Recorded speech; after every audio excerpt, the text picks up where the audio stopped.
Welcome to Retail Retold, the stories behind how that store landed in your neighborhood. I'm Chris Ressa, in conversation with the people and stories shaping retail and real estate. Brought to you by DLC.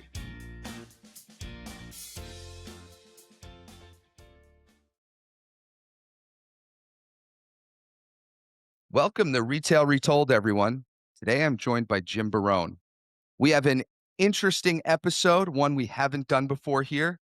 I'm excited for Jim to be here. Jim is the owner of Barone Enterprises.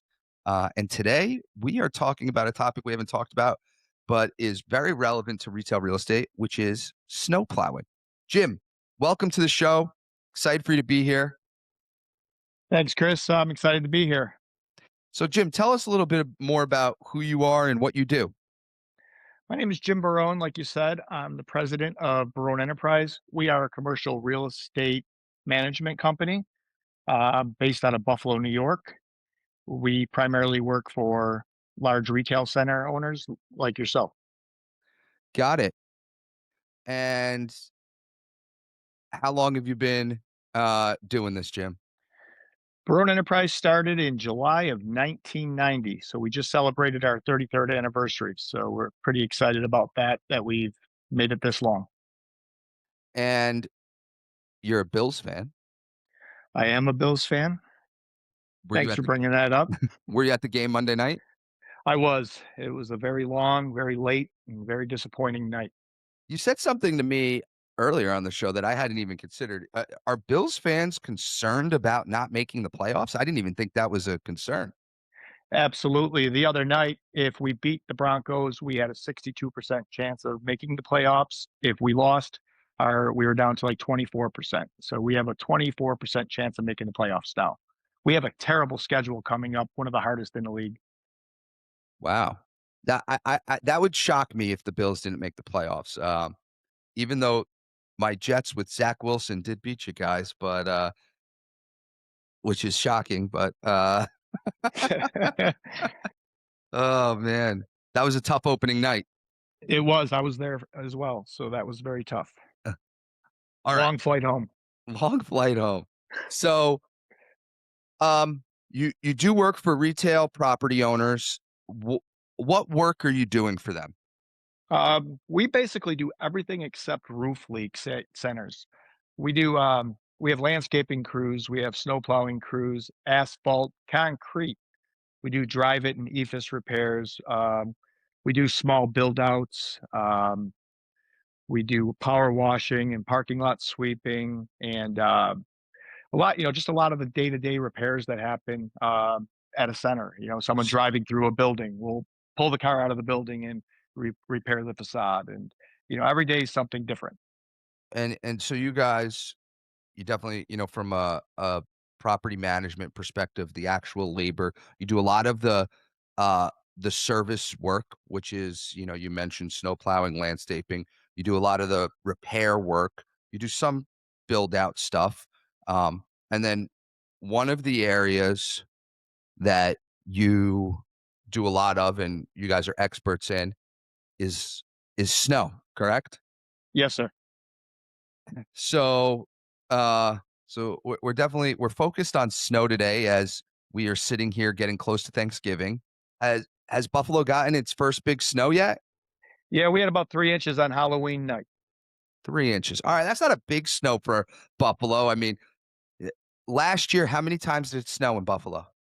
We had 81 occurrences. 81 occurrences. So Yes, sir. snow. And how many of those occurrences are over a foot? We had 7 last year. 7. Yes, sir. What? And I remember the big one. What was you got like 10 feet one storm, right? Or something crazy. Last year was a pretty monumental year. Right before Thanksgiving, we received just about 6 feet of snow. And that shut the city down for a few days, to the point where we had to move the Buffalo Bills game to Detroit because there was no possible way to get the stadium dug out. And the second storm was right before Christmas, where we had over 7 feet of snow.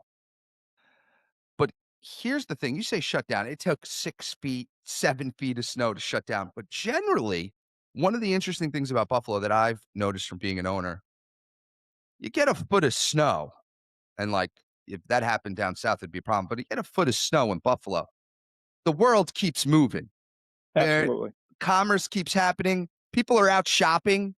Uh, People are going to school. School's not closed. Things are happening with when there's only 8 inches of snow.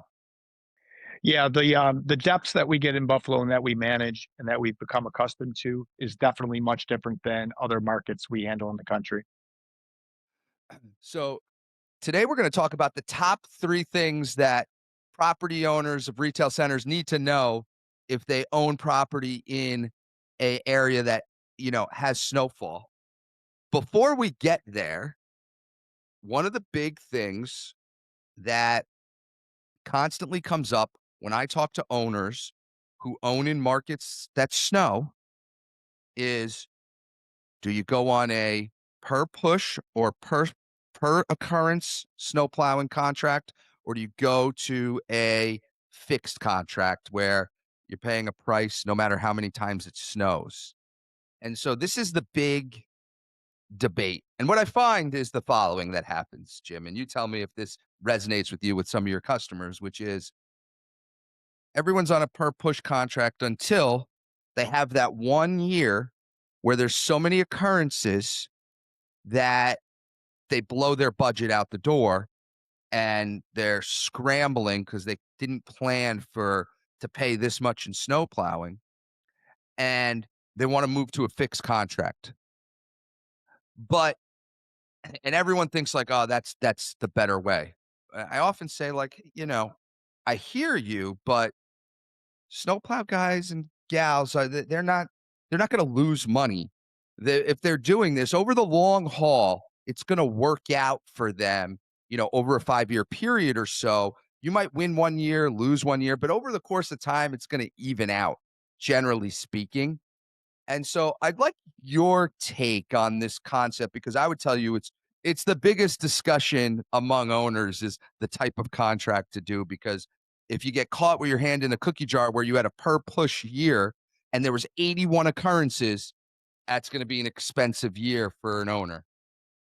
Yeah, I think that's really going to depend on the demographics and the actual area that we're talking about.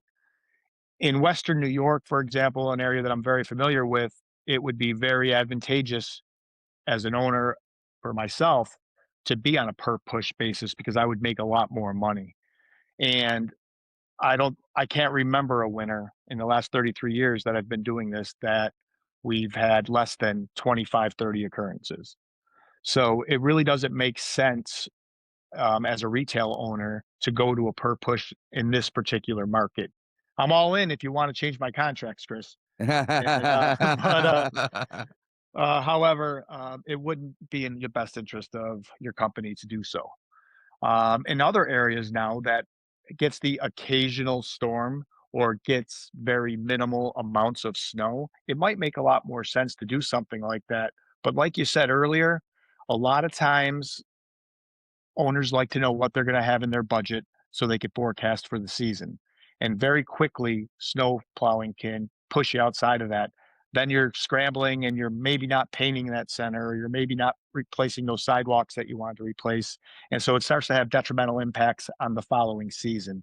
So it really is a tough choice to make on which way to go. I guess you would like to know how much you have in the bucket to spend for that season, but the risk, especially in areas around the Great Lakes, is probably pretty extreme, and it's probably something that doesn't make a lot of sense, over time. Yeah, I'm in areas that I don't have any centers in areas where that for the areas that I have that are in snow areas. It never just snows a little. I'm in Chicago, snows a lot in Chicago. I'm in New England, like Maine, snows a lot in Maine.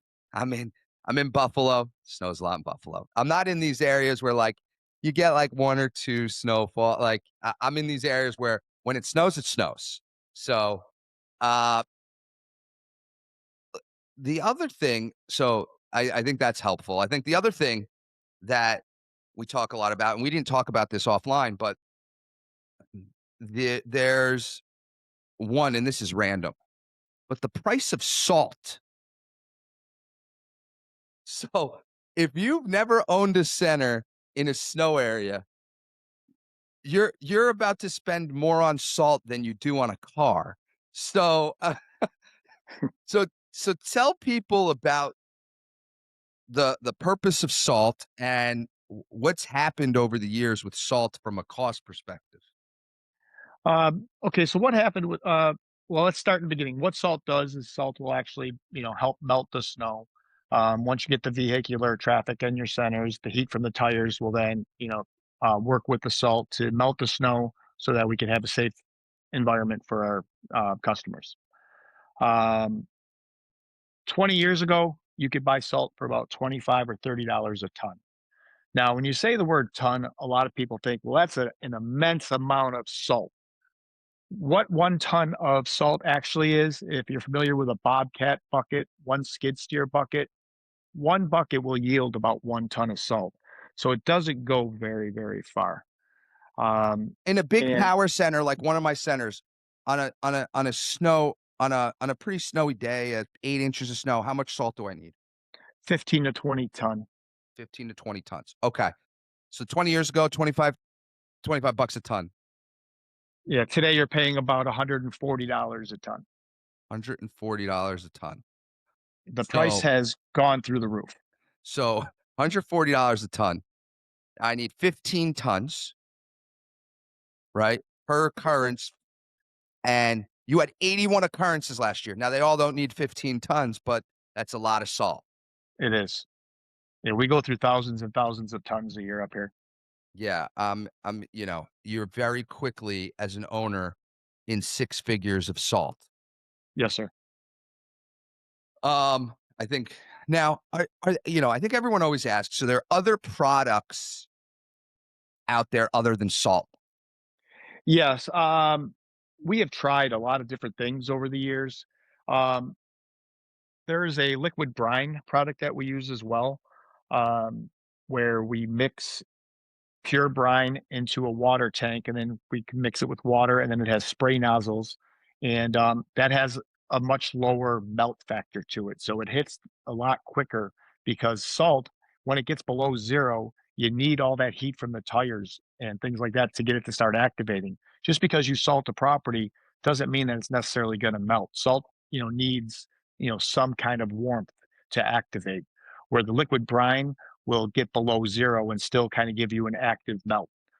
We've tried to do that. The problem with that is it's so cold in some of these areas where your nozzles are constantly freezing, even though you have such a high salt content within that brine. So it's very challenging to have the operation center to manage the brine. And then how far away is that to the center? It's not something that we could keep on site to where we could respond quickly like we can a pile of salt. Now, yeah, and salt works, and I think it's good. It's pricey, but it works. The problem, though, is salt, can damage your asphalt and your sidewalks over time, and now you've got more repair and maintenance to your sidewalks and asphalt. So, to the point of this episode, there's a lot of opportunity and snow in places for retail property owners that where it snows, but you need to really get your arms around what it means when it snows and what that means from a management of your property. So, Absolutely. with that, Jim, let's go to the top 3 things an owner should know before they buy a property in an area where it snows. And what's your number 3? My number three, Chris, is recognizing the challenges that come with ownership or management in a market that snows versus a market that doesn't snow. Uh, let's use Buffalo, New York as an example one, and let's use Key West, Florida, for example two. You could have two centers with the same 300,000 square foot GLA, same anchor tenant, same stores, same tenants. The price per square foot for your CAM charges in Western New York are going to be much greater than they are in Florida due to snow removal.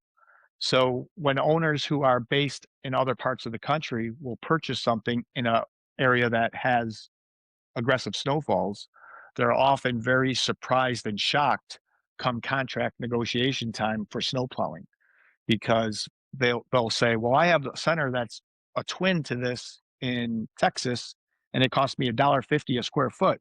You're at $3 a square foot. You know, what's going on? What are these problems?" So it's something that a lot of people really don't think about when, they're acquiring properties. Sure. I'm with you there. I think the definitely the cost. I think the other thing that, I think gets, that people don't know is just that how to manage the actual property when it is snowing. Um, is not difficult per se, but you need to have someone who knows how to execute and do that because it is there's a lot of things going on, and usually when that's happening, there's other things happening to as well, right? Like every property owner is expecting their lot to be plowed, so you better have someone that you can trust that's going to show up and plow. uh, you need, and there's usually other things happening, right? When there's 6 feet of snow, there's other emergency services and things that are going on that are making this, events that are happening. And snow plowing might just be a part of it. You might have other issues you're dealing with. So with snow, there's a lot of opportunity. There's a lot of reasons to uh, own real estate in there's still a lot of opportunity, but there's definitely challenges that you need to be aware of, and as you said, the prices and understanding that there's going to be increased cam for snow versus a place that doesn't have snow. We just talked about what the price of salt could be, um, but there's you know for your business, right? I know for snowplow owners it's become more costly to own a snowplow business and more challenging to figure out how to make a buck, and you have a short season to do it. And so um, it makes it tough. Uh, I'm sure you know that all too well, Jim. Oh, absolutely. It is very challenging and really extreme at sometimes when you're dealing with such monumental events like what we've experienced last year with 5, 6 feet of snow. Um, there is so much more going on. A lot of things that people don't think about are, there's driving bans in place, and we're not exempt from those driving bans. So we have to go on out there and, risk driving and breaking the law, to get to the centers in the first place. Um, there's very difficult to get there. Something that used to take 5 minutes might take you 5 hours due to, people being stuck in the roads and the roads being impassable and, police blockages and, power outages, down lines, trees, all that stuff. So it's very, very difficult, and it takes a lot of preparation and a lot of planning to be prepared for these storms. Not to mention the fact that you're trying to get your equipment to start when it's that cold and it's buried in snow. And so there's a lot of steps and a lot of preventive things that you need to do to be ready to execute at a high level when you have things like this. Um, During the centers, you have a lot of when it snows 5, 6 feet. Well, now that 6 feet of snow is on top of your roof. We've had centers collapse over the years. We've had roof collapses. We've had gas lines snapped on roofs, windows smashed out from the weight of the snow moving down and blowing things out. There's always it's always a very every storm is different, and there's Yeah, always so much more to be concerned about than just actually moving the snow. And I think the one thing that a lot of owners don't recognize and don't think about is when they have a center, they'll have, let's just say, 500 parking spots.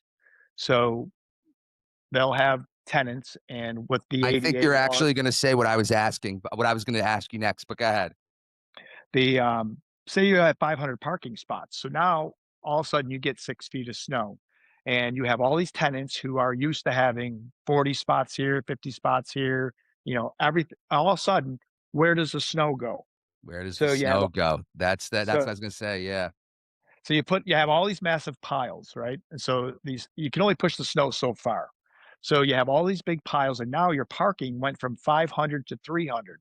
In the Western New York area, we have such a heavy accumulations of snow in the first 2 months of the season, and that's retail time. A lot of the small owners here, they do 25 to 30% of their annual business between middle of November to Christmas.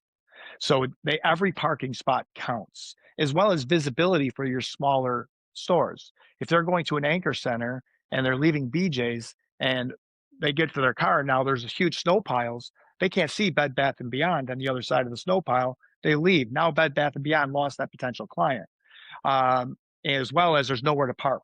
People are driving around in circles, so they just get frustrated and leave.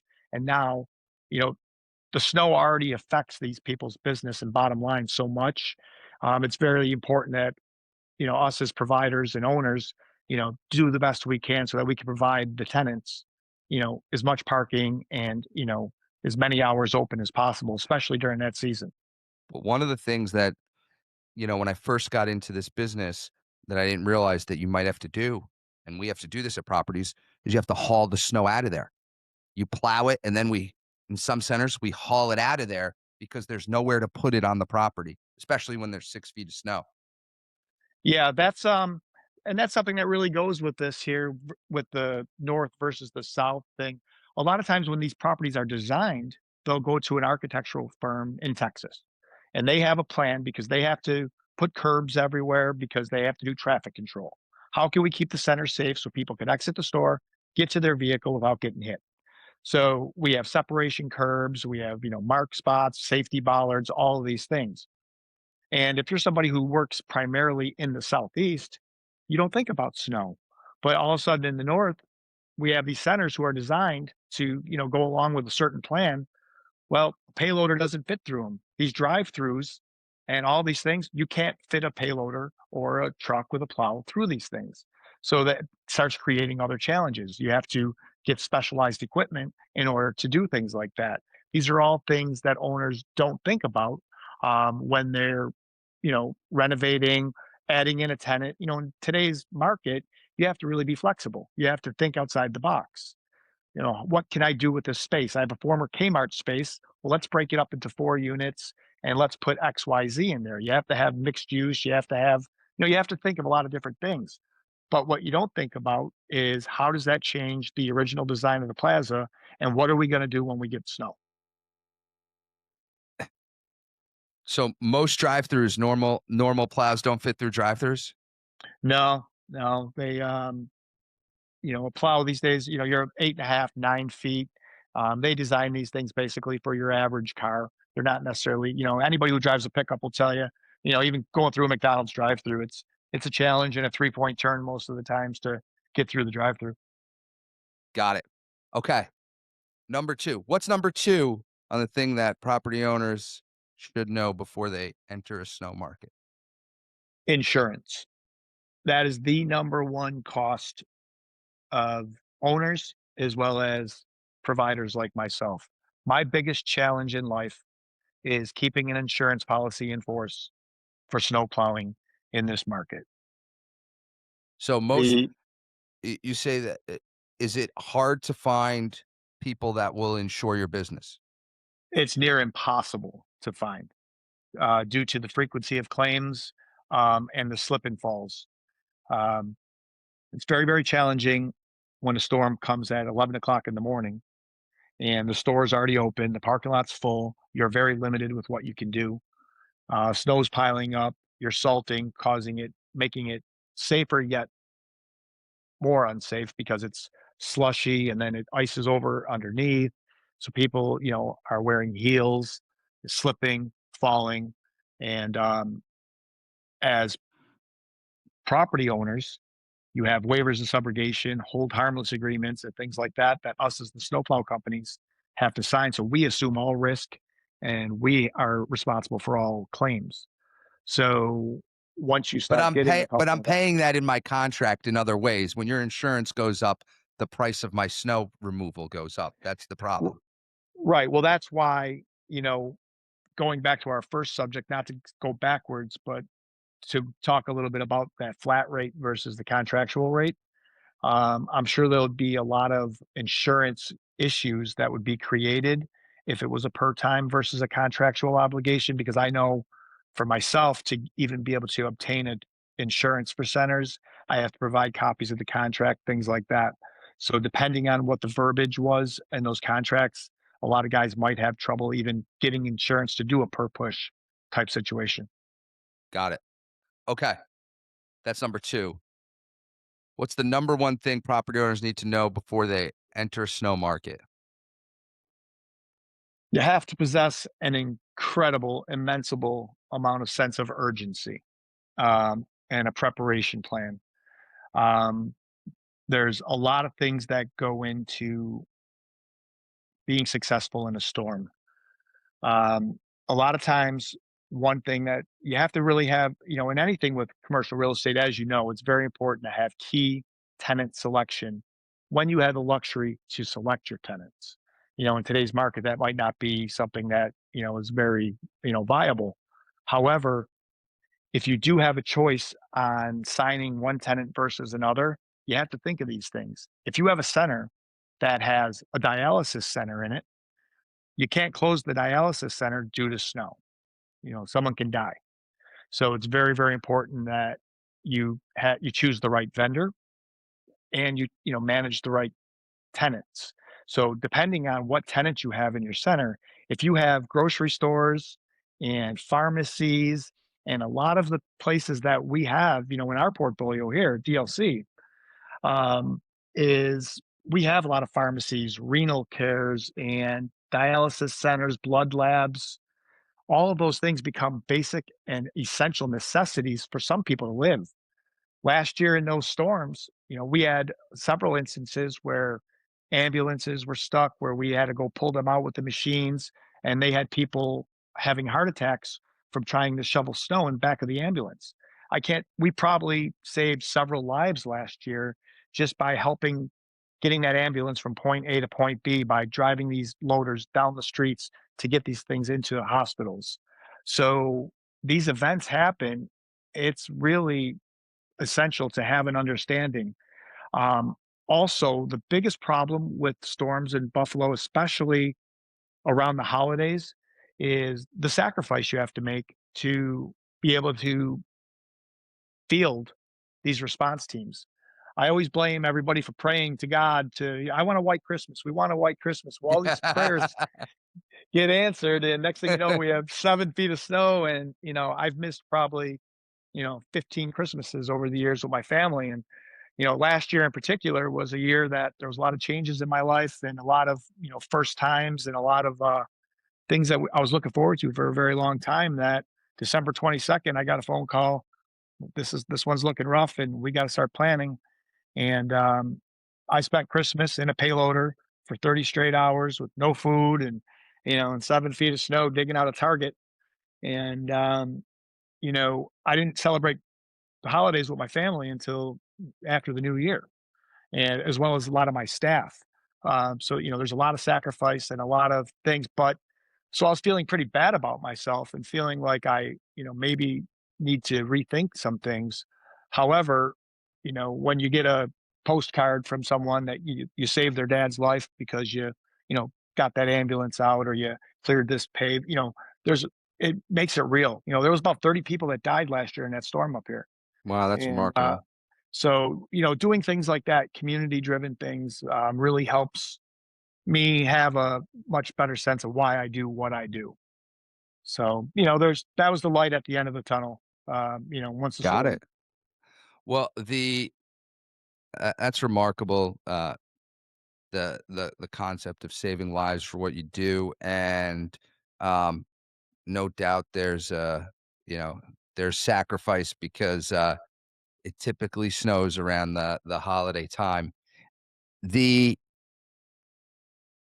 how Last thing, that was a great recap, so we got, uh, to go back, the 1, the just the preparedness. 2 was the cost and the insurance piece, and then 3 was the urgency, or I got it mixed up. So super helpful, and I think this is a really interesting context around the snow. Uh, one last thing, if y- so, two things. One, how big is your staff? How many people you got like working on snow in Buffalo? About 60 to 75. 60 to 75. So there's a lot of people trying to attack the snow in Buffalo on Jim's team. So give the owners something that if you're new to a market and you're about to, you need to get a snowplow contractor, what are the things that they need to think about when they're trying to select someone to plow the snow? Well, I think they should do their homework. Obviously, ask for references and, speak to some, other owners of similar properties to see, what their response time is, what their record is. Um, Make sure they have the right insurance.